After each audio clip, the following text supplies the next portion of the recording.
What's going on, YouTube? It's your main man Bishop, King Bishop, that is.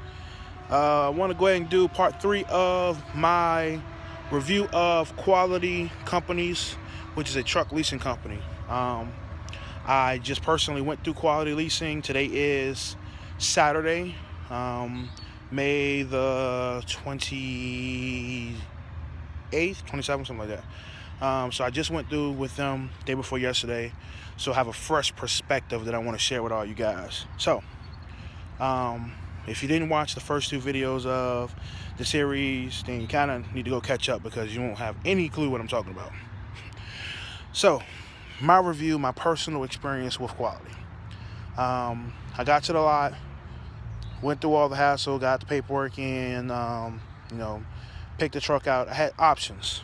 Now, I kind of knew what I wanted. I was looking for either a Kenworth T680, 2016 T680, a 2016 Peterbilt 579 that was not mid-roof, or I was just going to go with a 2016 Freightliner Cascadia.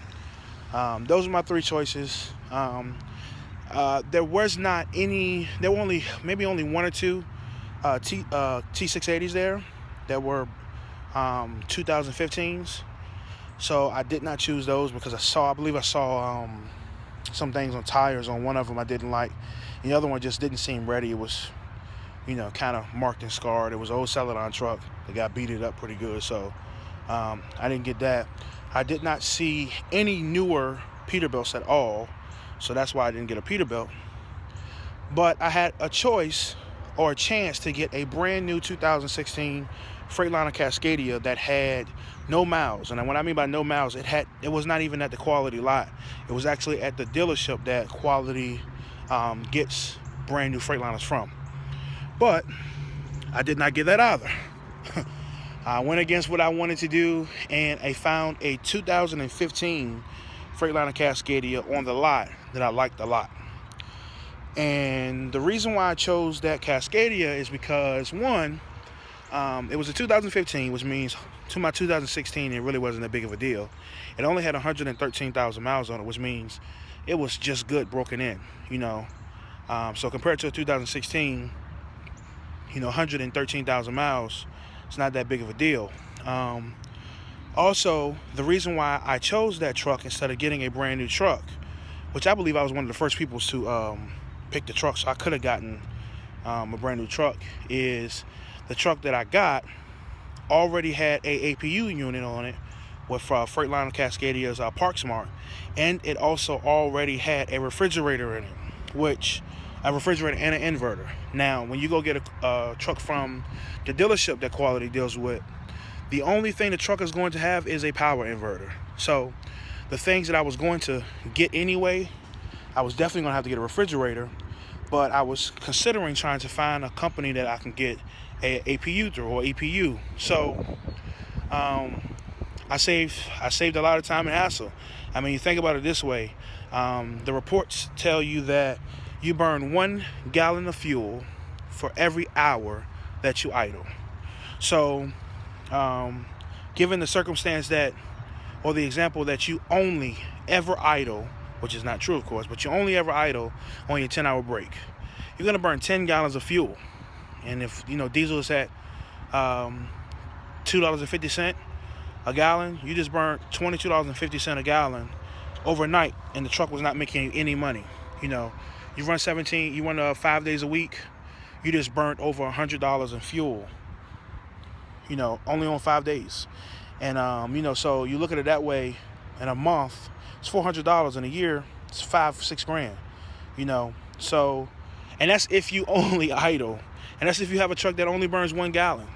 That's if diesel is only $2.50. There's so many variables. So the APU or the EPU is just the perfect addition to the truck that makes it easier for you to always be making money and not wasting fuel, because fuel is the only thing that's pure profit on these trucks. If you're moving a truck and you can save money on fuel, that's how you put money in your pocket. Every dime you save that you do not spend at a fuel aisle, you are putting that in your pocket. $5, $3, $10, $100. That is all profit. You need fuel to move the truck. I don't care how many miles you run, you have to have the fuel to run it. So you don't want to waste that fuel that you could be using making money sitting trying to stay cool at night. Because I am a big guy and I refuse to be hot in the truck. So for that reason, the APU kind of, it took it over the edge for me. It took it way over the edge, and so I decided to get that truck. Now, the truck I had issues. When I got it, before I signed for it, it had a check engine light. I was really, really skeptical about it, really scared. But Quality in Indianapolis has maintenance guys riding around the parking lot.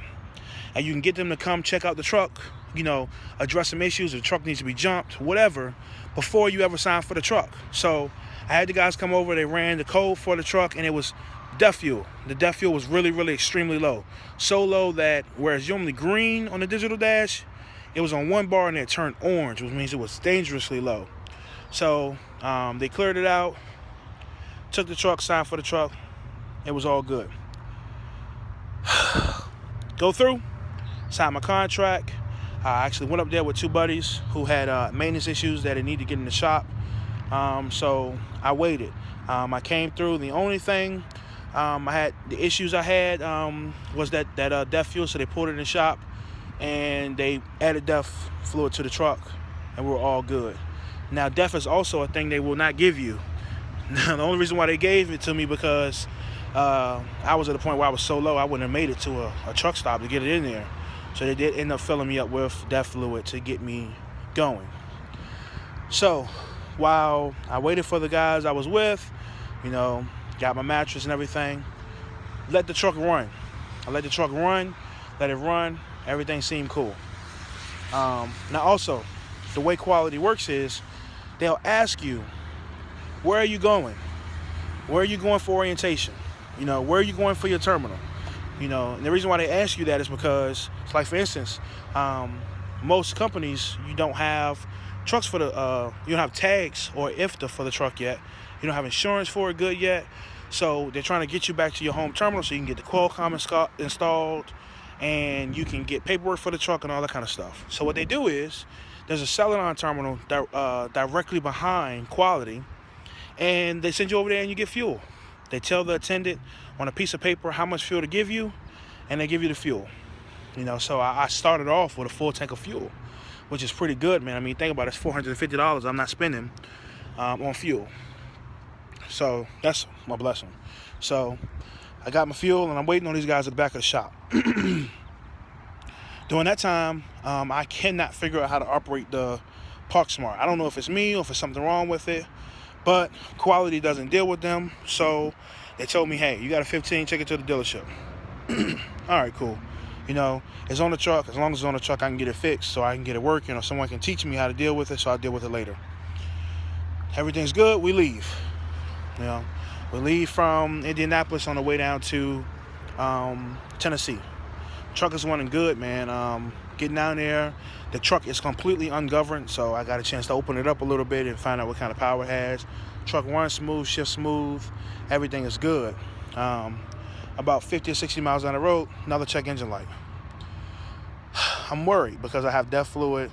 I have no reason to have a check engine light, so kind of worried, but I said, you know what, forget it. I'll deal with it once I get back to my home terminal, which is in Lebanon, Tennessee, and I'll have the shop guys there look at it. So as I'm coming down the road, I'm noticing I can't dim the switch. The switch is on my dashboard. I did that. I also could not turn on the bunk lights. I go in the back of the bunk to lay down after I finally make it here to Lebanon after it's a 280, 300-mile ride.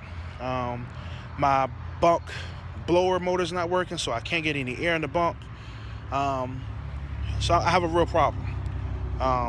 So not only now is it just the Park Smart, now I'm having issues with my bunk lighting and everything.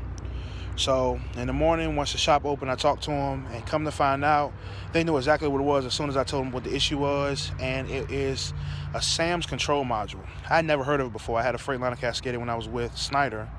But what appears to happen is they had a leak in the windshield. And I knew that they had replaced the windshield because I read the paperwork from Quality before I signed for the truck. So I knew I had to replace the windshield. And during the process of the water getting into the truck, the leaking windshield, it shorted out the Sam's control module. Now, some people tell me it's underneath the dash. Some people tell me it's in the door handle. Wherever it is, it got a short. It got wet, and it's no good. And that's why I could not control any of my bunk modules.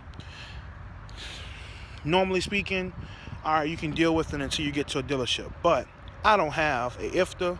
I don't have tags. I don't have DOT inspection.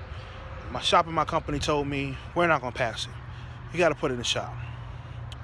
So after going back and forth with quality for what felt like an eternity, basically all day long, they finally told me, find a dealership, a Freightliner dealership near you, put it in there. We'll cover their costs because it is a DOT issue.